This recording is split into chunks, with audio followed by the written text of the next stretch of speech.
Welcome to Ookla Research's wrap-up of MWC 2026. Just a quick short on the main stories of the show. Mike, satellite I think was one of the big ones, right? Satellite was, I think, definitely one of the biggest topics of the show so far. I got a lot out of it. Starlink had a big announcement about their next generation satellite constellation for D2D. Yeah, lots of satellite stuff at the show, I think. Real. And Luke, on what stood out for the show from your perspective? Well, as a European, I would say sovereignty, really big topic, and it ran through everything from satellite to cloud. You know, European telcos really leading into sovereignty as a mechanism to generate a new revenue stream.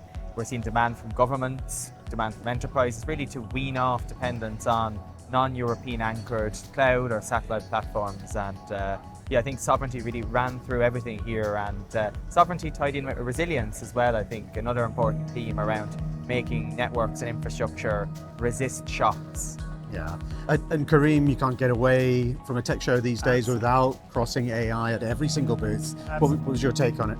Yeah, absolutely. So I mean, every booth, every panel, every screen, obviously there is a reference to AI. But I think what my takeaway from this year's MWC is how operators are tackling the AI challenge.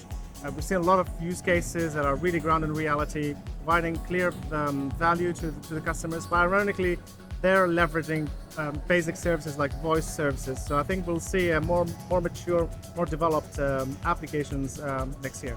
Yeah. And I think the final thing, I mean, there were plenty of others, but one other thing that stood out for me in particular was 6G and the conversation there. Advancing beyond where I thought it would be at this stage. There'd been a lot of fatigue over 5G and moving on to 6G here, but a number of announcements, nothing massively concrete. That recognition that operators need to deploy that 5G SA core, and as our data shows, they're at varying stages of that globally.